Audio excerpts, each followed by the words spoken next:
Jonathan Kuminga is essentially in a stalemate with the Golden State Warriors.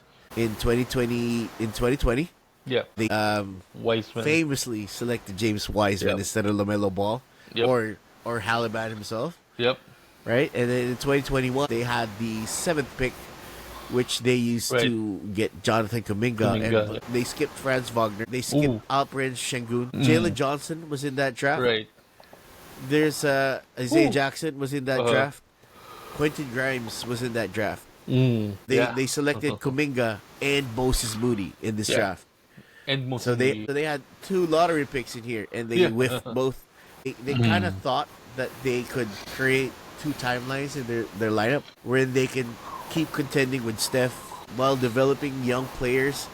I feel like 8 years of control. That's a lot of time for for a rookie to to be in that situation. If you're put in a situation where where this is where you're not gelling with the system, or or you're having some you're having communication issues with your coach, you're not really getting along with your players. That's a lot of time. Look, the Warriors don't want it right now. But what the Warriors want at this point for Kuminga is not really indicative of what the value he brings to them. They want to recoup their losses, essentially. This is kind of like when you're selling some item that you don't want in Facebook Marketplace, Yeah.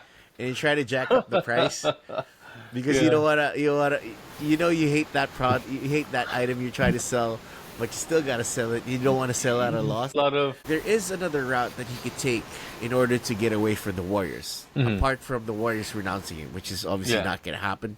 uh There's a thing called the qualifying offer in Right. restricted free agency. It's Yeah. essentially, but the thing is, the qualifying offer is only $8 million. So if you're Jonathan Kuminga, who's looking for a payday and looking for a long-term deal and a big role on another team, is taking $8 million to play in Golden State one more year and go out as an unrestricted free agent next year worth it?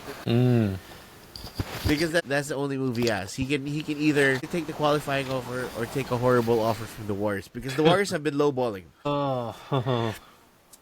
This stalemate is so funny because Kuminga is getting lowballed, but at the same time, the Warriors can't afford him to take a qualifying offer, because if he does that, his trade value is $8 million. You're not going to get anybody for $8 million No one, that yeah. can contribute to your team. yeah. This is what it is.